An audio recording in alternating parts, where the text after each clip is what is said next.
नमस्कार मित्रों, यह कथा उनके लिए है जो हर चीज़ भगवान को भोग लगा अर्पण करके खाते हैं।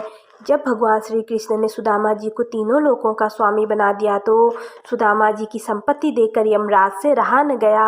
वह द्वारिका पहुंच गए।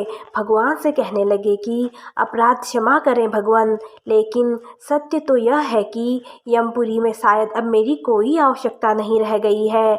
इसलिए मैं पृथ्वी लोक के प्राणियों के कर्मों का बही खाता आपको सौंपने आया हूँ। और इस प्रकार यमराज ने सारे बही खाते भगवान के सामने रख दिए। भगवान मुस्कुराए और बोले, यमराज जी, आखिर ऐसी क्या बात है जो इतना चिंतित लग रहे हो। यमराज कहने लगे कि प्रभु, आपके क्षमा कर देने से अनेक पापी एक तो यमपुरी में आते ही नहीं हैं, वह सीधे ही आपके धाम को चले जाते हैं। फिर आपने अभी अभी सुदामा जी को तीनों लोग दान दे दिए हैं, सो अब हम कहाँ जाएं।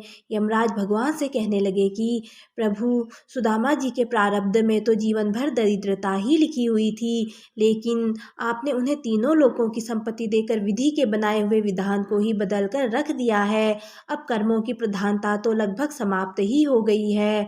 भगवान बोले कि यम, तुमने कैसे जाना कि सुदामा के भाग्य में आजीवन दरिद्रता का योग है। यमराज ने अपना बही खाता खोला तो सुदामा जी के भाग्य वाले स्थान पर देखा तो चकित रह गए। देखते हैं कि जहाँ श्री क्षय संपत्ति का क्षय लिखा हुआ था, वहाँ स्वयं भगवान श्री कृष्ण ने उन्हीं अक्षरों को उलटकर उनके स्थान पर यश श्री लिख दिया, अर्थात कुबेर की संपत्ति। भगवान बोले कि यमराज जी, शायद आपको पूरी जानकारी नहीं है। क्या आप जानते हैं कि सुदामा ने मुझे अपना सर्वस्व अर्पण कर दिया था। मैंने तो सुदामा का केवल उसी उपकार का प्रतिफल दिया है। यमराज बोले कि भगवान, ऐसी कौन सी संपत्ति सुदामा ने आपको अर्पण कर दी, उसके पास तो कुछ भी नहीं था।